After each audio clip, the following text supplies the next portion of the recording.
We're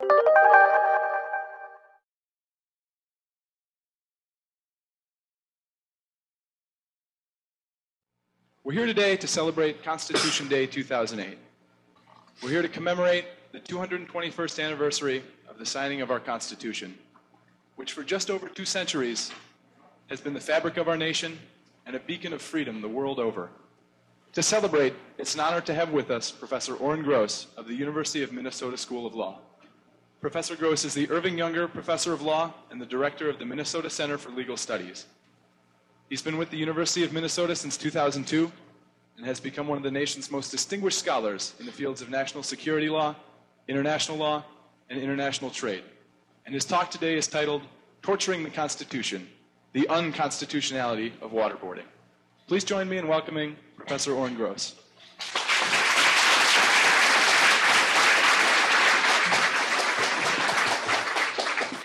Thank you very much, Nick, for this kind introduction. I wish my mother-in-law were here to hear it.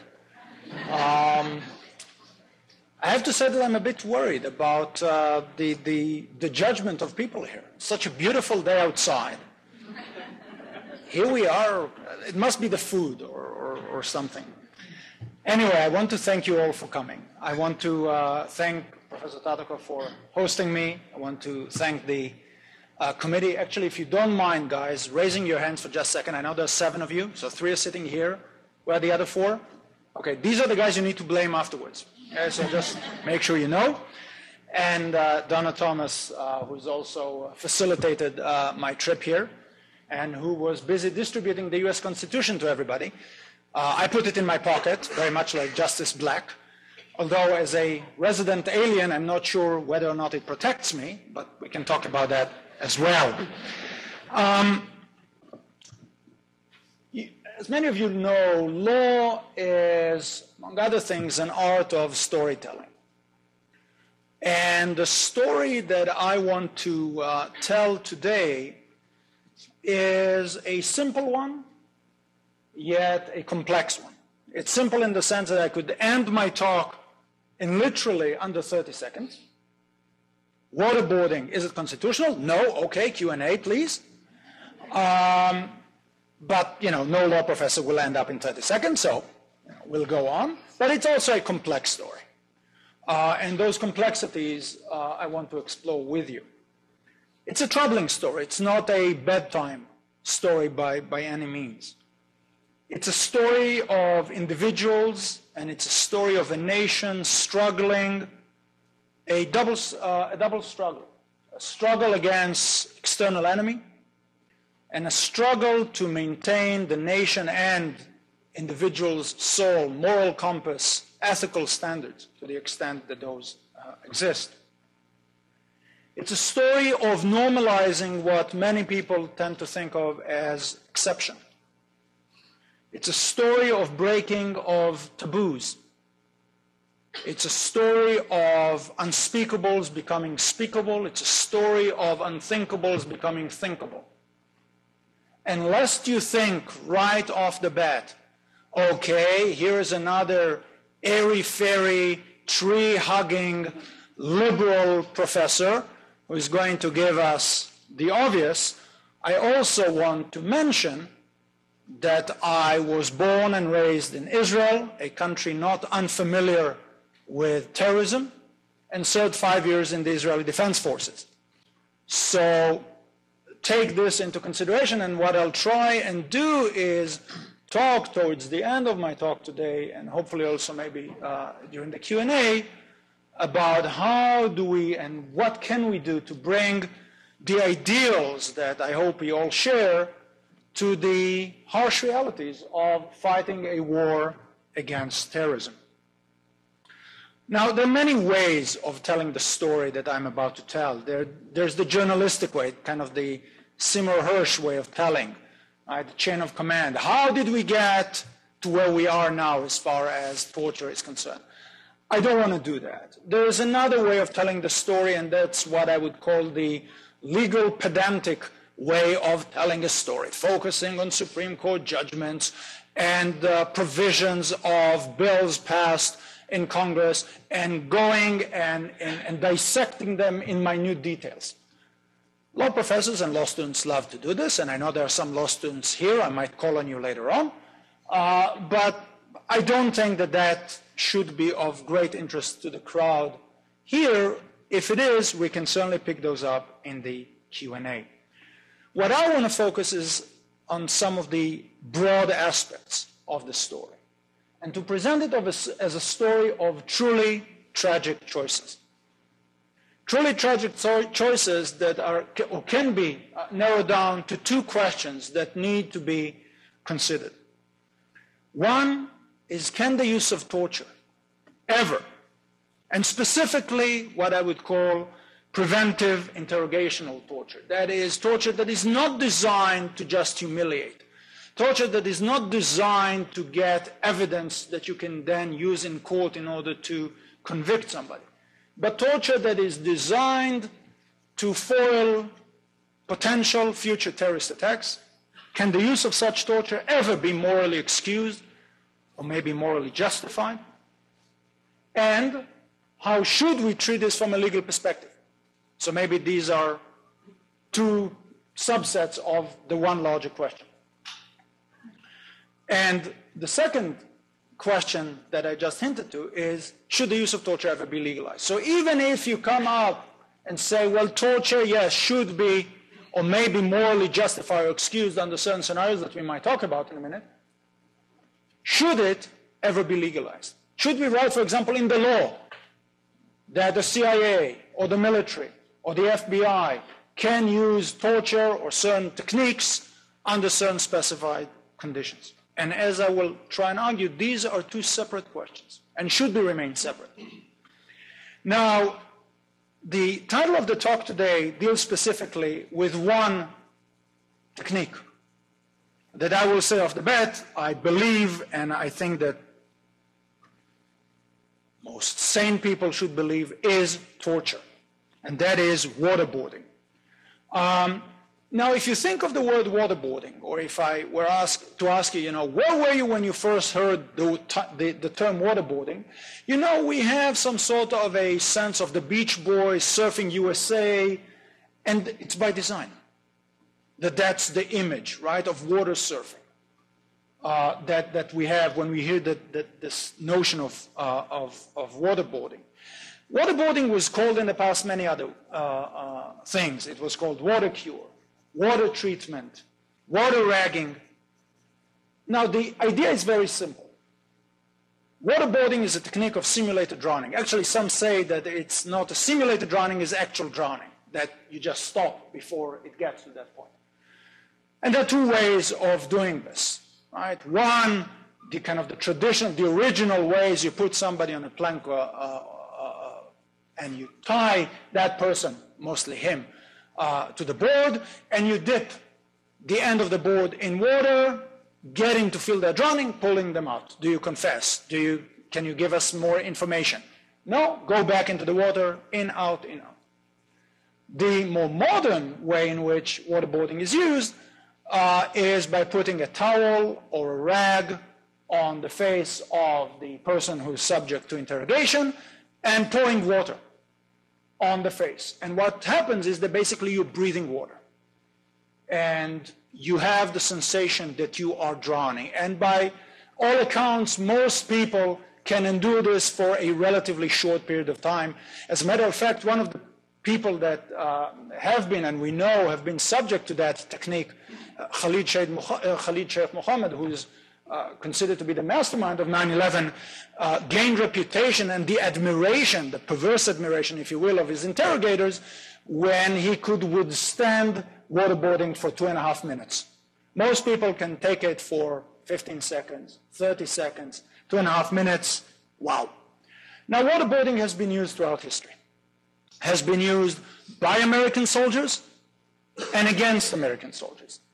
There are reports of waterboarding going all the way to the turn of the 20th century when American soldiers used it against Filipino insurgents after the liberation of the Philippine Islands in the Spanish-American War. At the time, Theodore Roosevelt said we cannot, at least openly, we cannot have that technique. It's against what this country stands for, although at least in private correspondence, there are some letters that indicate that it was maybe willing to accept the necessity of such a technique. We have reports of this technique used during the Vietnam War. We have reports of this technique used during the Korean War. We have reports of this technique used by Japanese camp guards against American soldiers, POWs, during World War II, and I'll come back to that later because there were also issues of criminal prosecutions as a result. And again, interestingly enough, there are reports that indicate that during the Cold War, American interrogators worried about the fact that some of the allies were using harsh techniques, that is, techniques that actually left marks, and fearing that those techniques might get the United States to lose some of its moral standing in the world, suggested some more milder techniques to use against detainees, and one of those was waterboarding. So waterboarding was considered as some sort of a mild format of torture. Again, I'll come back to this notion of mild torture in a minute. And obviously, we had reports of waterboarding being used in the war on terror. We know that the CIA, by their own admission, used it in at least 3 cases, and there's reason to believe that it might have been used in other cases as well. A preliminary question that I want you all to think about before we go even further is the question whether we at all should have days like today, not days like today, Constitution Day is important, but talks like this one. That is, should we at all be talking about torture? One possibility is to say, yes, we should, if by speaking about torture, we are willing to conclude the discussion in literally 10 seconds flat by saying torture is flatly prohibited, end of discussion. That's one way of talking about this.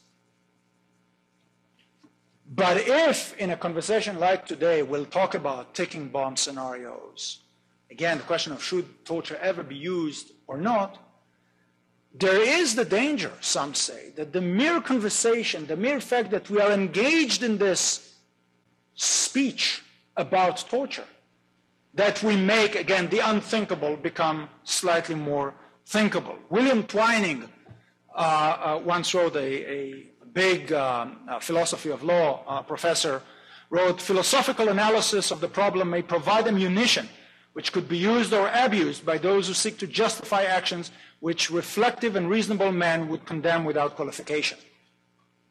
Right? Now, I would suggest that, yes, we should be talking about this. We should be talking about this, number one, because the genie is out of the bottle.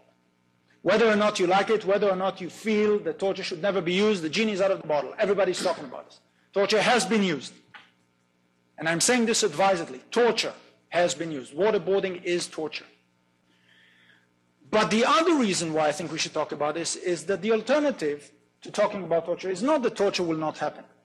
The alternative is that torture will become secret. The torture will go underground. That if nobody speaks about it, and it's so shameful, nobody will admit ever to actually doing this. Right? And as I said earlier, if the prohibition on torture is indeed reflective of tragic choices, of a choice that society needs to make, and in a sense is making, between several fundamental social values, right? The right to be free from torture, the right to life of potential innocent victims, then this is a discussion that we need to have in an informed manner. The citizenry, the general public, leaders, military commanders, CIA operatives need to think about, right, and be informed about this rather than just have maybe a knee-jerk reaction to. So we come to the big question, is waterboarding torture? And I want to preface this again by some interesting facts about the use of waterboarding. Representations of torture, and you all know this because you are all exposed to popular culture, certainly since 9/11. Representations of torture on American TV, and I'm not only talking about 24, have increased more than 25-fold since 9/11. Leading, obviously, is a TV show like 24 that has frequent depictions of torture and the ticking bomb scenarios coming up again and again and again. Interestingly enough, a research survey of college students that was done last year showed that giving a ticking time bomb, that is the bomb in the mall, you cannot defuse it in time, you cannot evacuate the mall in time, you captured the person who put the bomb in place, and you have but few seconds, minutes to try and get the information. Given those conditions, college students said 44% supported the use of torture, not torture like torture. 62% backed the employment of soft torture. Think of this, soft torture, mild torture, torture light, systems and methods such as waterboarding. So a big majority of the educated population seems to be supporting mild torture in such scenarios. Now, this is in and of itself an interesting question, which relates to maybe a distorted perception of reality through the use of language and euphemisms, right? And this is not something that is new to torture. I mean, if you think of terms such as ethnic cleansing, clean language to describe something that is gruesome. The final solution, right? And in our context, coercive interrogational techniques, right? Torture light, enhanced interrogation techniques, right? All of these are names that are designed to some extent desensitize us. But they're designed to do something else. They're designed to desensitize the public. Waterboarding, yeah, what's the big deal? You know, Donald Rumsfeld wrote on when the question of, for example, extended standing up came before him, he said, you know, most of the day when I write standing up, so what's the big deal? It becomes easy to stomach, right? But there's something else going on here. The desensitization is not only for us, it's also designed for the torturers. Nobody wants to be the bad person. If you ask a torturer, and it doesn't matter where it is, whether it's Chile or Argentina or Israel or France during the Algerian War or Spain during the war against ETA or the United States, why do you do? There will be lofty reasons given, and they believe it, and it's important for them to believe it.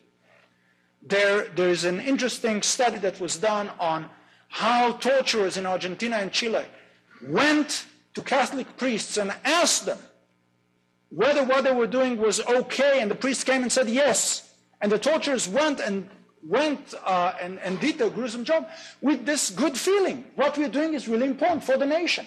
And here we have this approval, right? This imprimatur by the church. Waterboarding, in a sense, serves similar purpose, right?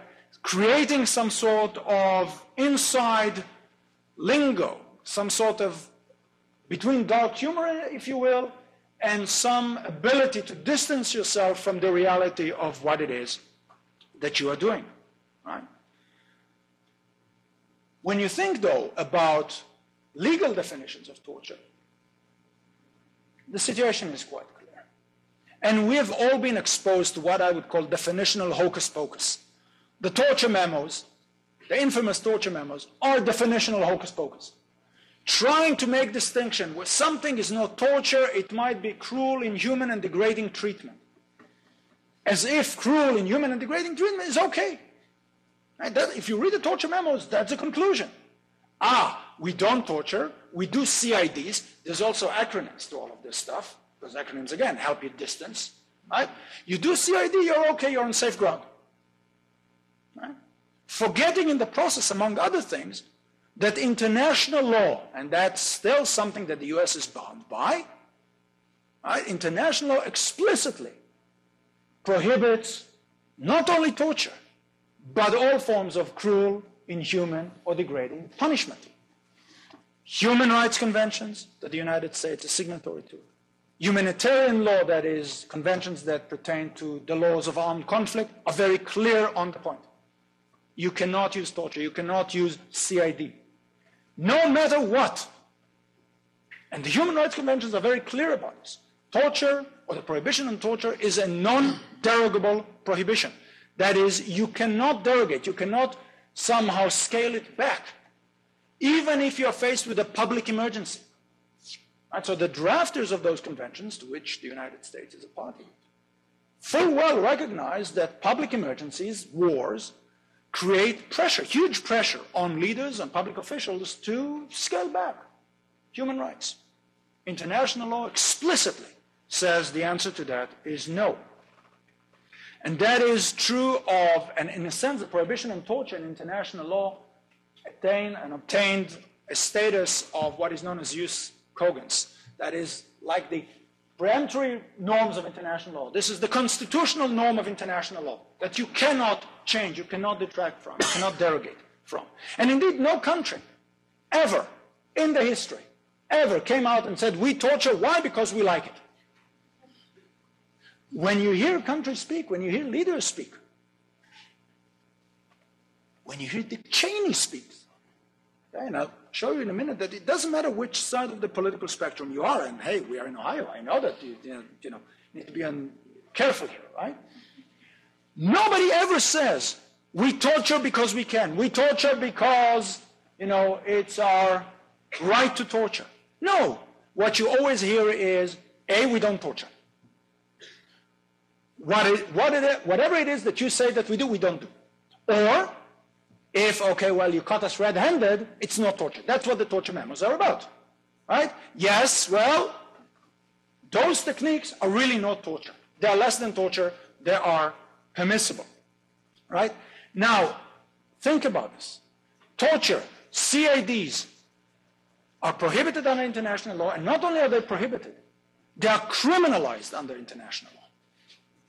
So, for example, even if you do go by the analysis of the torture memos, and let's assume that the torture memos do what they were designed to do, and in a sense with the Military Commissions Act of 2006, they kind of got there. That is to give immunity to CIA operatives who were using techniques that might be subject of criminal investigation, to give them immunity from potential prosecution by saying you followed legal advice, a shoddy legal advice at that, right? But you followed legal advice, therefore you cannot be prosecuted, which is what eventually happened. International law says that's not good enough. So, for example, if you travel, if you're a CIA operative and you use torture, even if you're protected as far as US law is concerned, and you travel now abroad, you may be held before a court and maybe sent to jail. Now, I don't know what, for example, John Yoo of the famous John Yoo torture memo, now professor at Berkeley, what's his speaking engagement calendar looks like, but if I were his lawyer, I would say, think carefully about, for example, traveling to Spain, because you might find yourself in handcuffs based on stuff that you have done here. Right? So we always need to remember there's a double game going on. There's domestic law, but there's also the international scene that goes on at the same time. We have a plethora of treaties and conventions, all basically coming down the same way. Torture, cruel, inhuman, degrading treatments are absolutely prohibited, no matter what the circumstances. Now, there's a reason why international law, and why, by the way, US law, and we can talk about this if you're interested, are adamant about the fact that torture should not be permissible. And I can run through, and I'll run quickly and kind of tick the boxes to some of the main arguments against torture, right? So it can be the deontological arguments, right? Torture is inherently morally wrong, right? Reducing human beings to mere body, negating their autonomy, making them mere objects, right? And for that reason alone, that should never be permissible.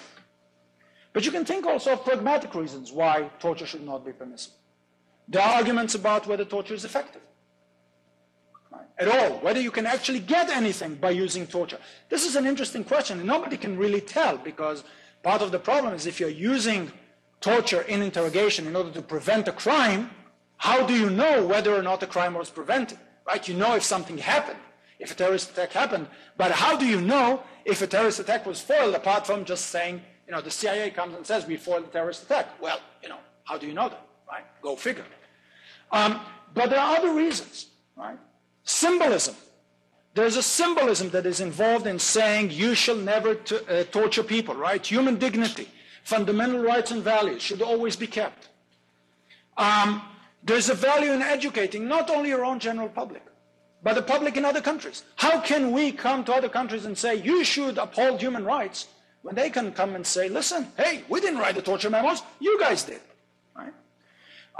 If you think about the fact that the US is engaged in the war for the hearts and minds, or at least was engaged in the war for the hearts and minds, whether it's still, successfully engaged in that type of war or some other type of war remains to be seen, right? But you don't win the hearts and minds of people by torturing other members of that community. Moral higher ground, right, is important. You want to prevent some sort of barbarization of your own society. Right? It's not good enough. And many have argued, well, they're doing this. Well, that's not good enough. Right? We are not them. Nor do we want to be. We want to apply our own standards. We don't want to win the war by losing our soul in the meantime. Right? You might think of slippery slopes. Right? You might raise the issues of ticking bomb scenarios that I mentioned before. But the slippery slopes are extremely dangerous. What happens if interrogators are used to ticking bomb, let's torture, and now we have a bomb that is ticking maybe slower. It's not immediate. It's something that might happen in a month or two. Hey, why not torture? We have this technique, right? We're used to that. It gets us speedy results. Or maybe, instead of using it against would-be terrorists, we would use it against, hardcore organized criminals. They would not confess, let's use it against them. Right? So all of these types of arguments make people extremely worried about this. We can go on, we can talk about institutional pressures. Right? When the CIA and the FBI and the military all vying to be the ones who will crack the terrorist cell, right? They're all on a timeline. What do you think is going to happen? Right? Who's going to be the first to tell the president, listen, Mr. President, right? And it's still going to be Mr. President after the next elections, right? We have this information. Of course you want to be the first, right? And if somebody tells you, listen, by using torture you can get the first, that's great. Right? The other end of this, right? Can I take 5 more minutes or 5? Perfect. 5. Stop me when 5 are done. Yeah, I'll stop there. The other end of it are arguments that come from some sort of a consequentialist perspective. Saying, look, you must be mad. You can't seriously think that if we can save 10,000 people, again, the ticking bomb scenario, if we can save 10,000 people, we will not torture a single individual. That individual who planted the bomb. Right? And it's a very persuasive, very addictive type of argument, right? There are many problems with that type of argument, right? And I'll just point one of them, right? Which should make you think about this. If the equation is you save 10,000 people by torturing one, right? What about saving 9,000, 8,000? Where's the line? And who's the one? If you can save 10,000 people by torturing the person who planted the bomb, many of you might say, well, that's great. What about if that person is a hardened terrorist, would not confess, but you can grab his 4-year-old son and torture the son in front of the father, and the father will then crack? You still save the 10,000 people. Would you torture the 4-year-old? So all of these things are kind of floating out there. And so what I want to finish in my 3 minutes that are left is give not, go away and not, but put forward my approach to this. Right? Because as I said, Israeli, there is some realism in the fight against terrorism, there's the idealism. So here, I guess if I try to bring my perspective into a two-liner, it would be this. I think that a prohibition, an absolute prohibition on torture, must remain as a legal matter. The law cannot accommodate any derogation from that absolute prohibition. There's no place for this. Once you start, you're going down the slippery slope. There will always be yet another exception that you didn't think about. But at the same time, realizing that situations such as ticking bomb scenarios might happen, and I would argue that they did happen in the past, you need to find some sort of a way to deal with this. The way to deal with this, I would argue, is extra-legal. That is, the interrogator who is faced with a situation of a ticking bomb, if he or she believes this is a true ticking bomb, you need to save the 10,000 people. Will resort, as experience tells us, but should resort to the use of strong, maybe even torture methods in order to save the people, but be willing to do two things. A, admit what they did openly, and this is one area where I usually get hammered. Why would they ever admit to have acted criminally? And be willing to pay the price. And the be willing to pay the price has a huge importance, because by willing to pay the price, what happens is that we shift the focus of responsibility, of ethical, legal, political, social responsibility, from the immediate actor, from the interrogator or what have you, to the general public, to the commanders who need to decide whether or not to confirm and to approve such an action, to maybe the president, to Congress that might need to review, to the courts who might come to decide on such issues if a prosecution is brought forward, to the general public who might need, for example, to decide whether or not to impeach or to elect again a president that approved torture. Right? And so we as a public can no longer say what was done in our name is something that we just don't tell us, right? A don't ask, don't tell policy on torture. We need to be involved, right? Without at the same time tarnishing and somehow damaging the prized possession that we have, and that is the rule of law. Now I'll stop here. There's much more that I would say about this, but I'll open the floor to Q&A. Just be gentle with me. Don't torture. I'd ask you all to join me in thanking Professor Gross for his talk.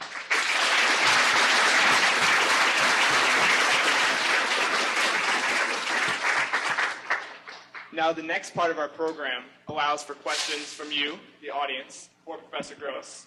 But before we get to that point, we have questions for the professor from our student panelists, all of whom are currently undergraduate students here at Case Western Reserve University. Now I'll allow Professor Gross to catch his breath a moment and introduce you, our panelists. First is Mr. Jordan Silver.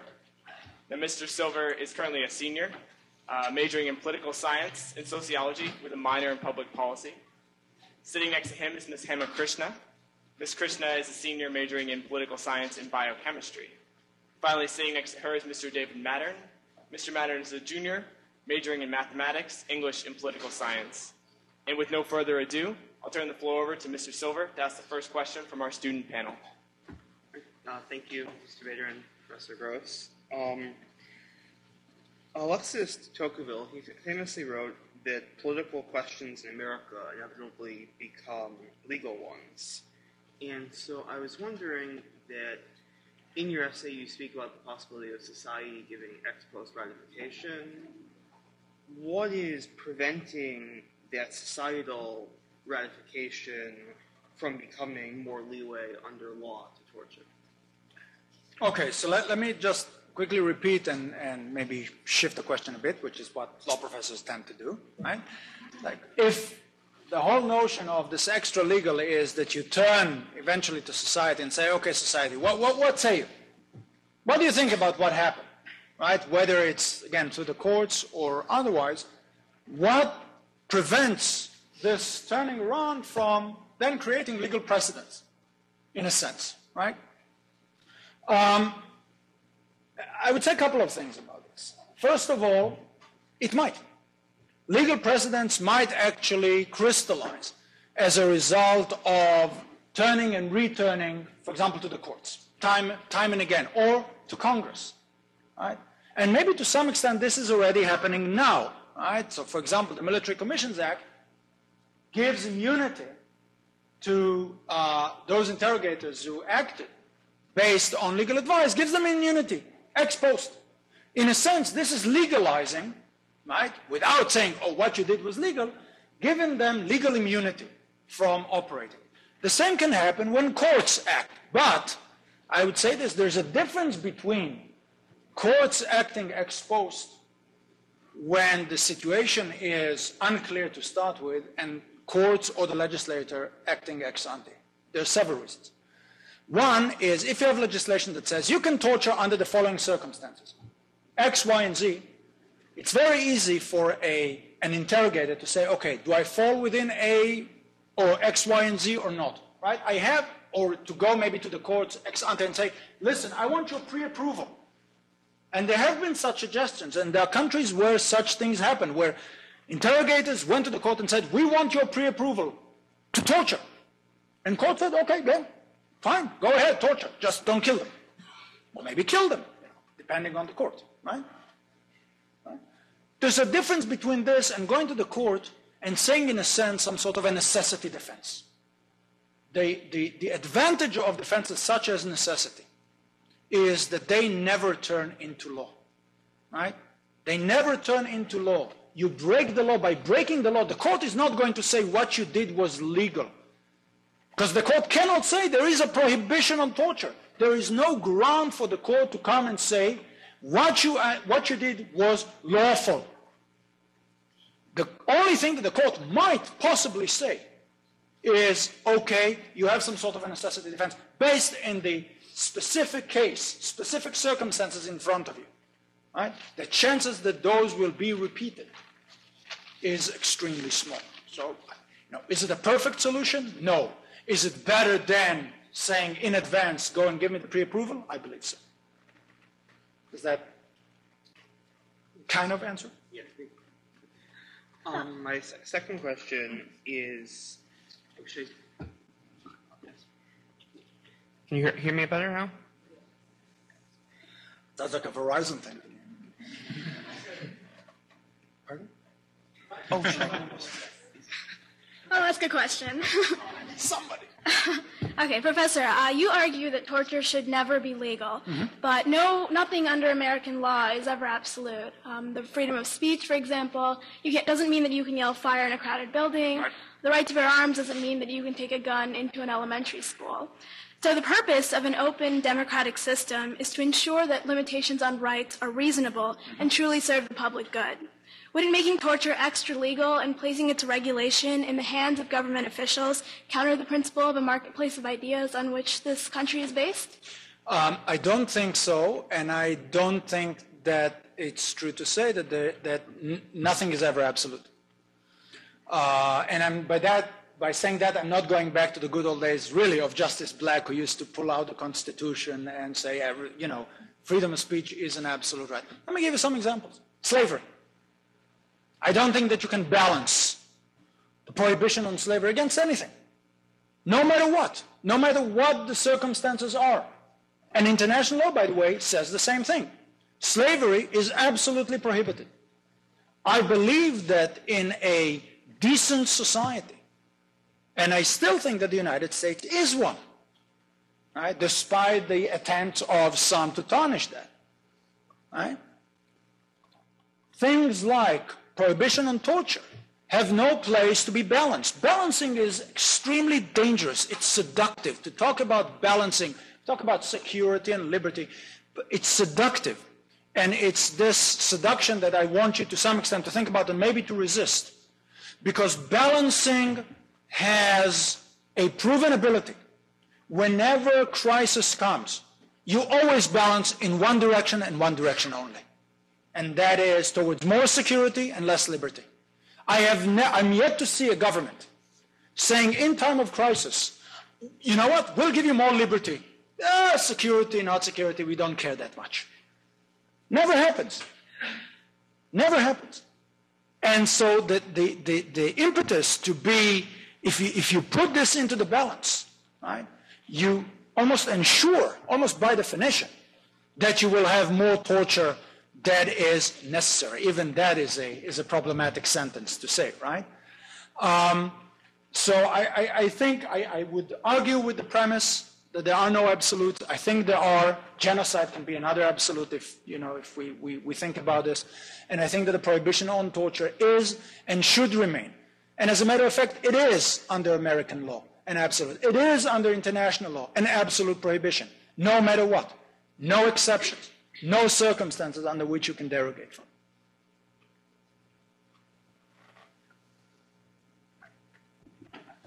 Professor Gross, part of what you call the official disobedience model advocates acting outside of the law in times of national crisis, such as the ticking bomb scenario. But would this sort of official disobedience do anything to dissuade officials from concealing their torture to escape potential retribution? As you mentioned during their talk, there have only been 3 instances where we know that waterboarding has been used, but there are suspected that there could be more. Mm-hmm. So would this model do anything to dissuade officials from continuing to conceal torture? Excellent question. The question of disclosure, right? The whole point, as I said, for the model is you act without having the benefit of pre-approval, and you hope for the best. By the way, I should not be credited for coming up with the model. The person who should be credited for this is Thomas Jefferson, who basically came up with this notion of a public official under great occasions should act maybe outside the law and then throw himself, it was only himself at the time, at the mercy of the nation, right? Asking for the nation to ratify the actions. And my sense is that ratification, let me just say a word about this ratification will slow down interrogators initially from running and torturing people too easily. Why? Because number one, you don't know that you will get this ratification. Especially once the information is out in the public and maybe some years passed and the emotions are, calmed down a bit. You don't know that the public is going to give you that ratification. Public, the courts, Congress, what have you.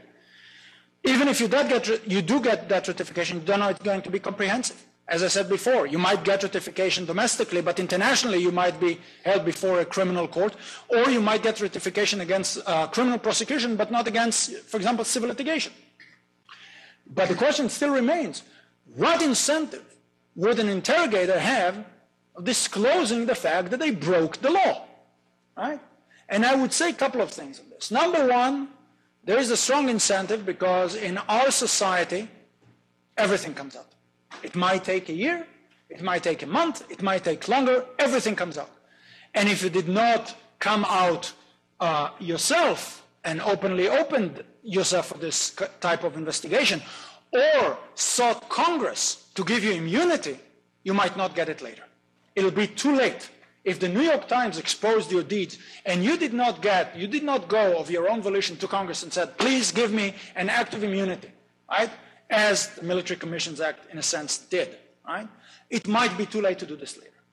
The second thing is, if I'm the interrogator, probably more likely than not, I'm going to run up the channel, right? I'm going to go up to my commander and they will go up, because nobody wants, it's a hot potato, right? Eventually, it's going to go up to the most senior officials, right?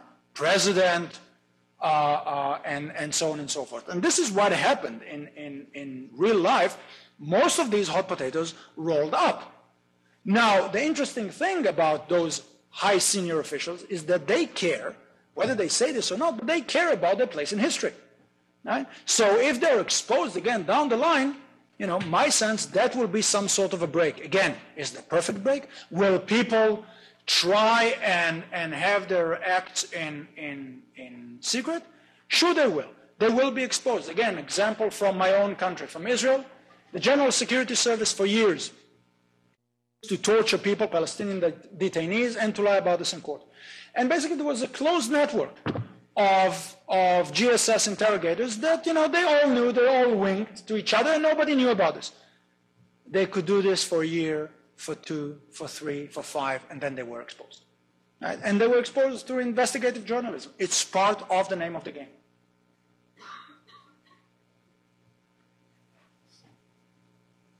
Back to myself now? Yes. I was wondering, you had mentioned in your talk and also in your article the ticking time bomb scenario. Could you provide some examples of real occurrences that match that scenario? So the ticking bomb, the mall and stuff. And one of the challenges that always come up against the ticking bomb is to say, well, you know, it's artificial. Because think of all the things that I put into the model, right? The police or the CIA captures the guy who planted the bomb. How do you know that that's the guy who planted it? How do you know there's a bomb? They don't have enough time to defuse. How do you know there's not enough time? They don't have enough time to evacuate the building. How do you know that? And they don't have any other means of getting the information but using torture. Why? There might be other techniques. So there are a lot of what-ifs built into this. And so the argument is you can never get a true ticking bomb scenario. So I want to give two quick examples. And again, you know, whether or not Khalid Sheikh Mohammed was a ticking bomb scenario or not, you know, remains to be seen as facts come out. I'll give one example from Israel and one example from Germany that is actually an interesting one. Or maybe I'll focus on the German example. And I don't know whether or not you read this. And it's interesting because I think it's a ticking bomb scenario with a twist. And the twist is it wasn't a one person to be tortured to save 10,000, but it was a one-for-one. Here's the scenario, and I want you to think and reflect about this. In 2002, a 9-year-old, I think it was a 9-year-old, son of a prominent German banker is kidnapped. The child is also sick, needs medication, kidnapped, and the police is unable to find him. 2 days after the child is kidnapped, the father gets a call saying, you know, you need to put a ransom of €1 million in some secluded area, and don't call the police, you know, the usual, as you see in the movies. The father does call the police. They put surveillance over that trash bin. The father puts the money, and sure enough, somebody walks very deliberately and picks up the bag. There's no question. Only the kidnapper could have known what's going on. The police captures, and the kidnapper would not reveal the place of the child. At this stage, there are serious worries that the child might be in life danger. 1 day later, when he still doesn't break, the deputy chief of the Frankfurt police says, if you don't tell us where the child is, we're going to bring a specialist in torture to use his techniques on you. Within 5 minutes, they don't use torture. Within 5 minutes, the person reveals the place where the child is. And the question is, was that okay? And you can extend the hypo. Was it okay, for example, to torture? Not to threaten, to actually torture, to get the whereabouts of the child. I don't know how many of you remember there was one episode on ER, I think, many years ago, before 9/11, where you see a kidnapper, very similar, kidnapper who buried his victim alive somewhere in the ground, and is lying after being shot by the police, lying on the ground. One of the doctors treats him, and he's bleeding, and she says, if you don't tell me, I'll just remove my thumb. Is it okay to do that in order to try and save a life? It's not 10,000, it's one human being. I leave this as an open question. Okay, so this is more of a current question. In your opinion, would the present political climate allow for the legalization of torture or any other change in American policy on the issue? Gosh, I hope not. As I said, legalization, I think, would be a terrible, terrible thing to do. There was a debate in Israel whether or not to legalize some of the techniques that the General Security Service used, and it was voted down. It's certainly not the way in which the current administration is going. As a matter of fact, post the Hamdan v. Rumsfeld Supreme Court decision, there were changes actually to the law in the United States, and the changes actually moved the other way for more or to strengthening the prohibitions on torture. So I think that the answer is quite clear that this is not where we're going. Now, you know, God forbid if there's another attack, you know, all bets might be off. I don't see this happening now as far as the current political climate, but these things, the things that need to worry to worry us all is what happens when emotions run wild. And this is why we have, among other things, this document. This document is designed precisely like Odysseus and the mast, right? To tie yourself so that you do not get swayed by the call of the sirens, right? When, they sing a beautiful song to you, a very sweet melody. Not to turn the ship and to be cast on the rocks. That's what this is all about, right? And as Learned Hand once said, the Constitution should be in the hearts of people and courts and legislatures. And if it's not in the hearts, and if decency is not in the heart, then it doesn't matter what's written. If you get to a stage where we write in the law, torture is legal. If this country is the first country in the world to write in the law, not even a single authoritarian regime, to say torture is legal, then it doesn't matter anymore what this document actually says.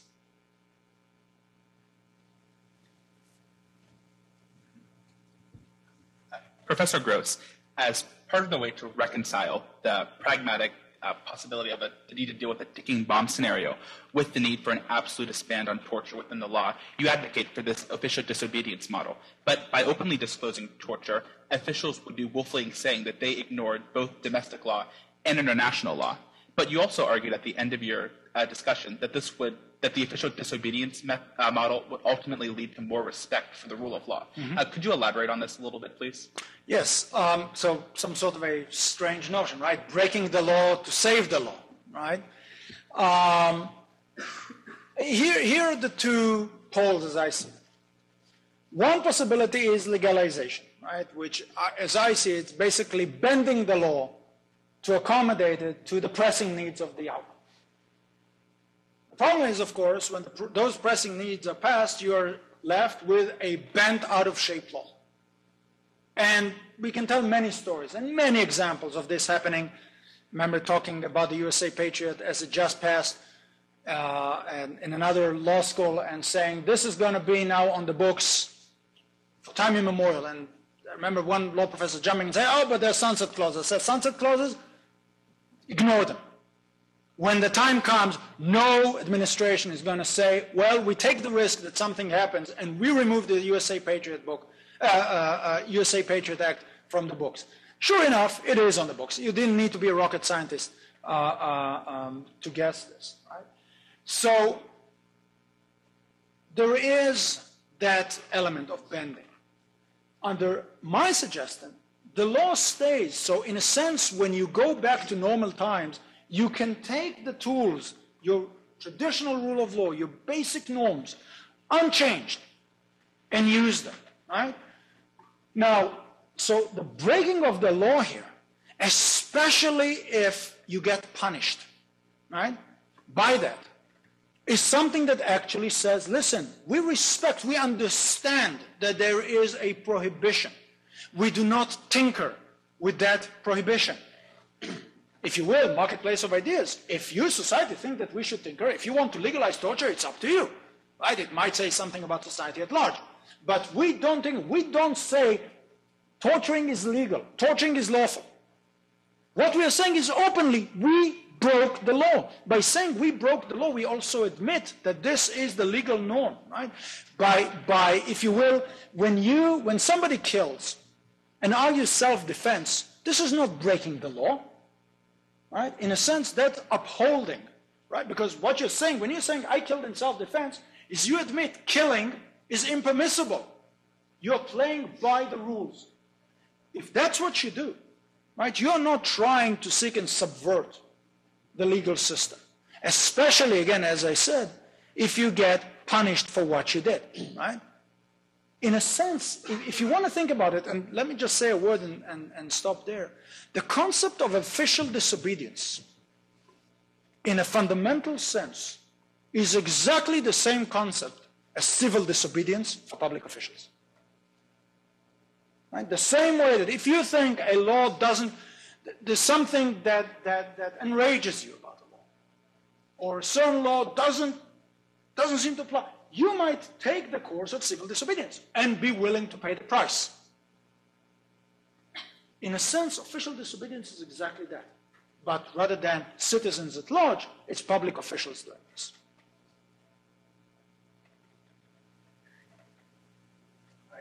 Thank you, student panelists. We now have some time in our program before we head over to Kelvin Smith Library for questions from the audience. I'll help facilitate this by bringing the mic over to whoever has a question.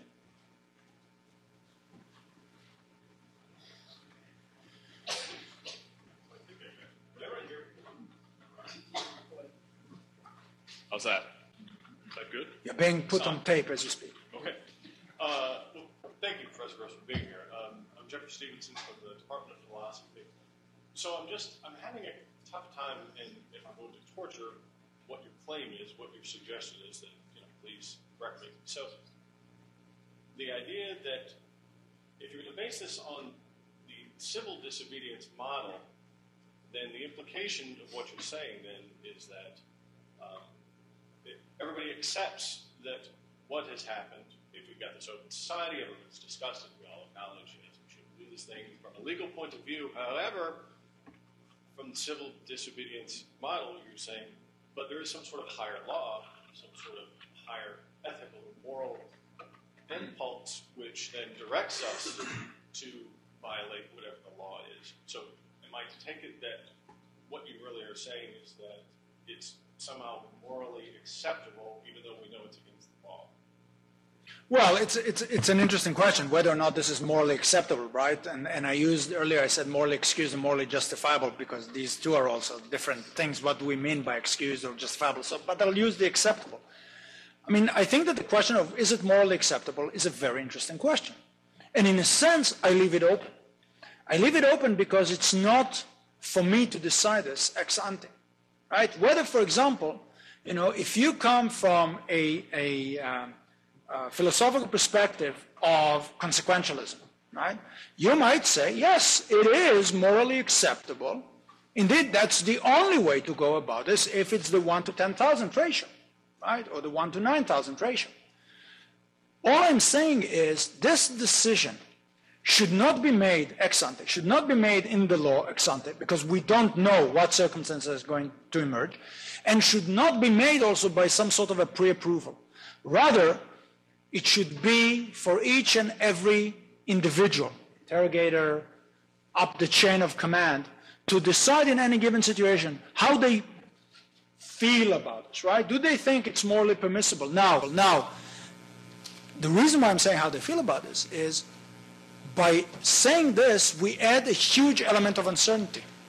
Right, so let's assume I'm the interrogator. I really believe that I'm going to save 10,000 people from being annihilated, murdered, if I torture that one individual, or that one individual's little son. What I don't know, and let's assume that I bona fide believe that to be the case. What I don't know is whether I'll be able to convince my fellow citizens, my commander, maybe Congress, maybe the courts, maybe the prosecutor that would need to decide whether or not to prosecute me, maybe the jury that would need to decide whether or not to nullify judgment, maybe or not to convince the judge, for example, to mitigate the punishment, whether or not to convince the president to pardon me, right? Or for government to pay whatever damages that are going to impose. That I don't know. Whether or not I'll be able to convince them, because that's the next step. It's not enough, right, that I as a moral agent make the decision. That's fine if you stop, as Michael Walzer, for example, does on the morality spectrum. But I am, at the end of the day, a lawyer, so we take it a step further and saying the morality question isn't interesting, but at the end of the day, you come into the legal and also political arena, right? And the ramifications are not just the moral ramifications of are you a good person, are you a bad person? The ramifications, are you going to go to jail, are you not going to go to jail? Does that... Okay, well...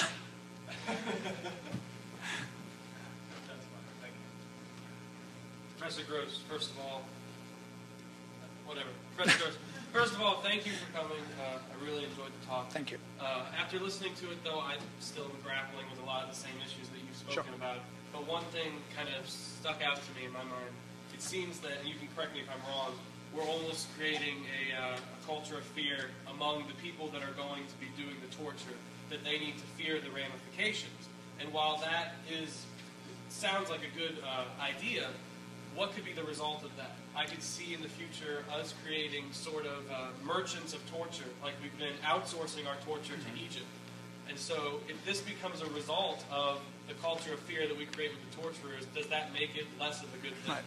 It's an excellent question. And for those of you who read The Terror Presidency by Jack Goldsmith, who was also involved in this, he mentions one of the fears that many people in the administration had, and they called it lawfare. Basically, our enemies are using law against us, right? Are using, so to speak, the fear of, which other people said, that was also one of the reasons for 9/11, right? The inaction that was bred by lawyers are saying you cannot, you cannot, you cannot, rather than acting like operatives on the field and going aggressively after the information.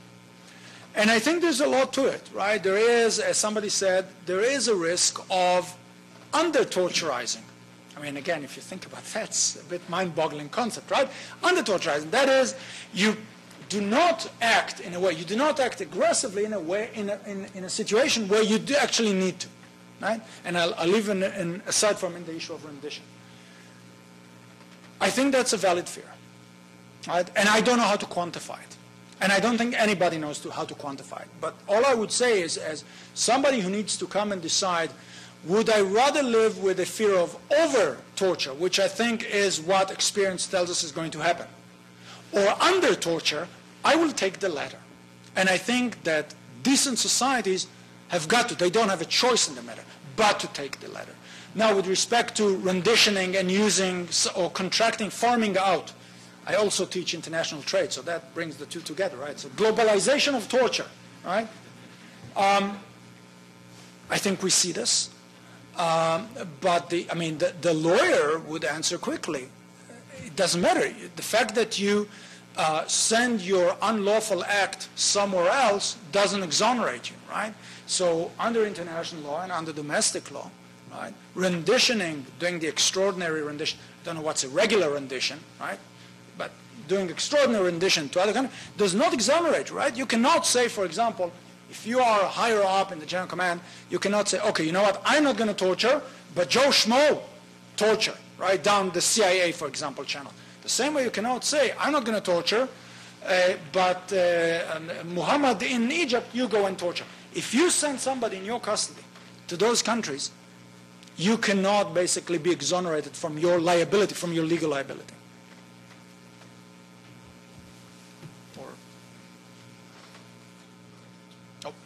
Sorry.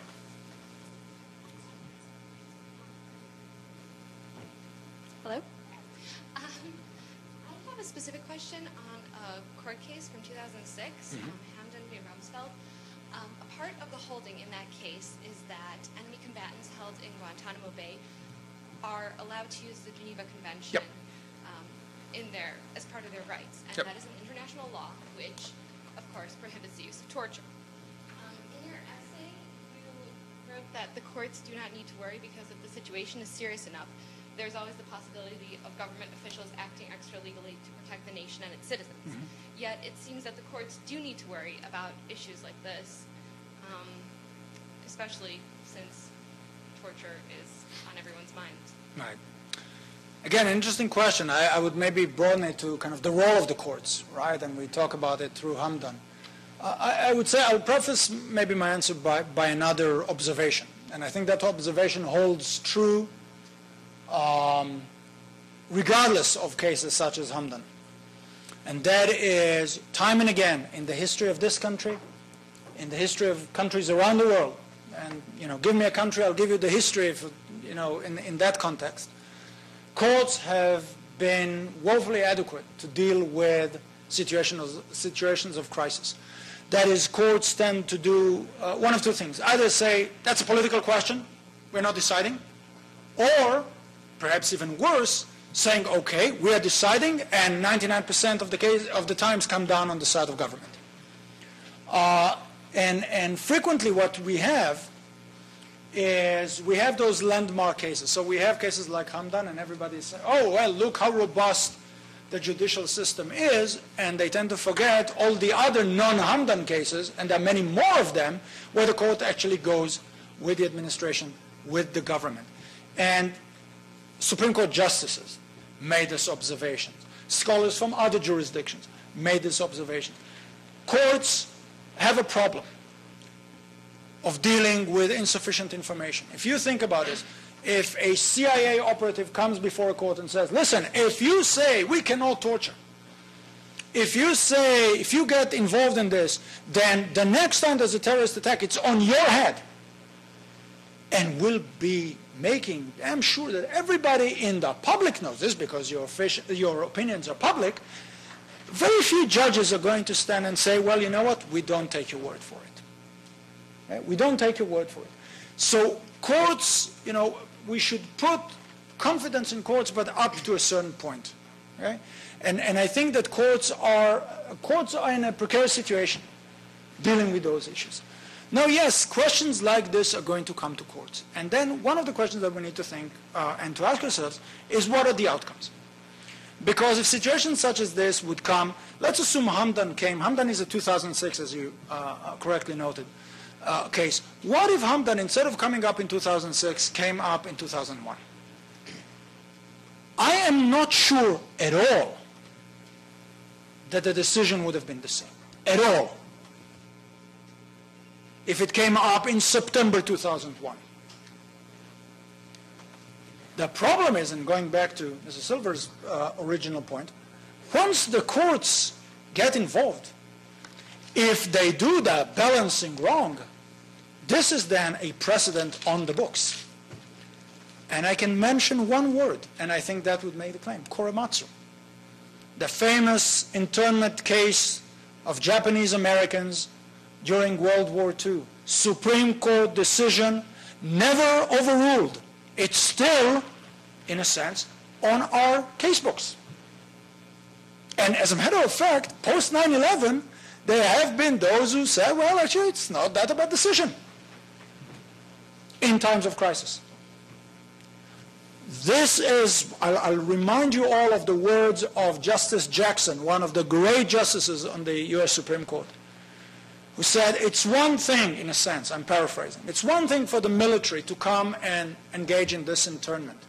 It's a completely different thing for this Supreme Court to say that what the military does is constitutional. Because once we say this decision then lies like a loaded weapon, ready to be used by future governments, almost at will.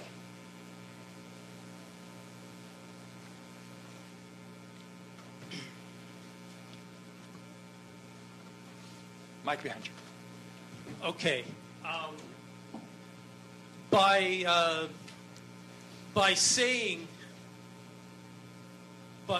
advocating that torturers should break the law under some circumstances, aren't you thereby elevating them to people like civil rights activists,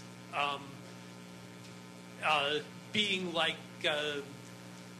they're committing a righteous act of civil disobedience, and wouldn't this type of attitude run the risk of actually changing the law so that it becomes legal to torture, right. Just like in the Deep South the law was changed, thereby permitting integration? Right. That's a good question. The analogy was not to elevate, I hope it was not understood, to elevate the role of the torturer and to equate it to the Martin Luther Kings of the world. The only idea that I wanted to convey here is maybe exposing interrogators for what they are and what I hope they would be considered to be, and that is moral agents that need to take moral decisions, and moral decisions that have legal ramifications to them. Because the easiest thing for interrogators, and again, society by society. And I think that's true also for what happened in the United States. The easiest thing for a would-be torturer is to say, look, I'm acting for the greater good of the nation. I have the law on my side, or I have John Yoo on my side, or Jay Bybee on my side, who write memos that say that what I do is fine, and torture is only if I do acts that are equivalent to tearing limbs out of a human being. Okay. Right? And I act. It's the easiest thing in the world. Once you get over the fact that, you're beating up people. Senseless. Right? But you might be predisposed to this. But if, as I hope, at least, those who do those jobs are not maniacal sadists, because if they are, we have a bigger problem than anything we're talking about now. Right? If they're not, then let's assume that the people that we send out on the front line are not maniacal sadists. They are people who really care about saving lives. Right? Then I want them to reflect. I want them to hesitate. I want them to think about what it is that they're doing. Not take the easy road that has their CYAs, right? Their tushies covered. But rather put yourself out there on a limb, so to speak. Do you really believe that what you're going to do a horrible act? You're going to do a horrible act. Is it worth it? Is it worth it? Not for you, not for your advancement, because nobody cares about that. But is it worth, from a social perspective, is it worth it? And is it worth taking the risk that you're going to do an act that might save society, or might save 10,000 people, and you will rot in jail for the next 5 years or 10 years? I want them to reflect on this. I want them to think about this. And I want them to be uncertain when they go and act. Going back to the question of under torture, I want them to be uncertain as to the likely outcomes of their actions. Unfortunately, that's all the time we have in here. But we'd like to invite all of you to join us in Kelvin Smith Library for a continuation of this discussion and some light refreshments. If you'll join me in giving Professor Gross and our student panelists another round of applause.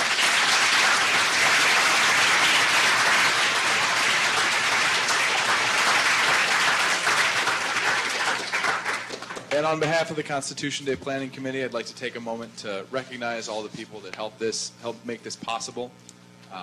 The Office of the President, Kelvin Smith Library, especially Mark Eddy and Gail Reese, the College of Arts and Sciences, especially Dean Cyrus Taylor, the Office of Governmental Relations, especially Donna Thomas, the Department of Political Science, and the Center for Policy Studies, especially Professor Andrew Lucker and Professor Joe White.